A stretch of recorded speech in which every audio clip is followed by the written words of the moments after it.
3 ರಿಂದ 5 ವರ್ಷ ತನಕ ಇರೋ ಮಕ್ಕಳಿಗೆ ಇದು ಒಂದು ಒಳ್ಳೆ ಸಿಂಪಲ್ ಬ್ರೇಕ್‌ಫಾಸ್ಟು. ಬೀಟ್ರೋಟ್‌ನ ಚೆನ್ನಾಗಿ ಕಟ್ ಮಾಡಿಕೊಂಡು ಜೊತೆಗೆ ರವೆ ಹಾಕ್ಕೊಂಡು ಸ್ವಲ್ಪ ಮೊಸರು ಹಾಕ್ಕೊಂಡು ಮಿಕ್ಸಿನಲ್ಲಿ ಚೆನ್ನಾಗಿ ರುಬ್ಬಿಡಿ. ಸ್ವಲ್ಪ ರುಚಿಗೆ ತಕ್ಕಷ್ಟು ಉಪ್ಪು ಹಾಕ್ಕೊಂಡಿರಿ. ಮಿಕ್ಸಿನಲ್ಲಿ ರುಬ್ಬಾದ್ಮೇಲೆ ನಿಮಗೇನಾದರೂ ಇಮಿಡಿಯೇಟ್ ಆವಾಗಲೇ ದೋಸೆ ಹುಯ್ಯಬೇಕು ಅನ್ನೋದಾದರೆ ಸ್ವಲ್ಪ ಬೇಕಿಂಗ್ ಸೋಡಾನ ಮಿಕ್ಸ್ ಮಾಡಿಕೊಡಿ. ಇಲ್ಲ ಒಂದಿನ ವೆಯ್ಟ್ ಮಾಡ್ತೀನಿ ಅಂದರೆ ನೀವು ಹಾಗೆ ಇಟ್ಕೊಂಡು ಮಾಡ್ಬೋದು. ನೋಡಿ ನಾವು ಇನ್ಸ್ಟಂಟಾಗಿ ಮಾಡ್ತಿದ್ದೀವಿ, ಇಮಿಡಿಯೇಟ್ ಬೇಕಿತ್ತು ಅದಕ್ಕೇ ಬೇಕಿಂಗ್ ಸೋಡಾ ಆ್ಯಡ್ ಮಾಡಿದ್ವಿ.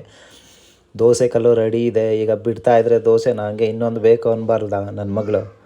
ನೋಡಿ ಎಷ್ಟು ಚೆನ್ನಾಗಿ ಬಂದಿದೆ, ಕಲರ್ಫುಲ್ ಆಗಿದೆ.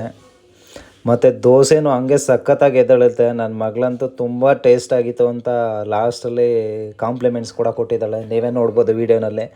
ಮಕ್ಕಳಿಗೆ ತುಂಬ ಇಷ್ಟ ಆಗುತ್ತೆ, ಹೆಲ್ತಿ ಆಗುತ್ತೆ, ಸಿಂಪಲ್ ಆಗಿದೆ ಮತ್ತು ಇಮಿಡಿಯೇಟ್ ನಾವು ಮಾಡ್ಕೋಬೋದು ತಕ್ಷಣಕ್ಕೆ. ನೋಡಿ ನನ್ನ ಮಗಳು ಸೂಪರ್ ಆಗಿದೆ ಅಂತ ಹೇಳ್ಬಿಟ್ಲು.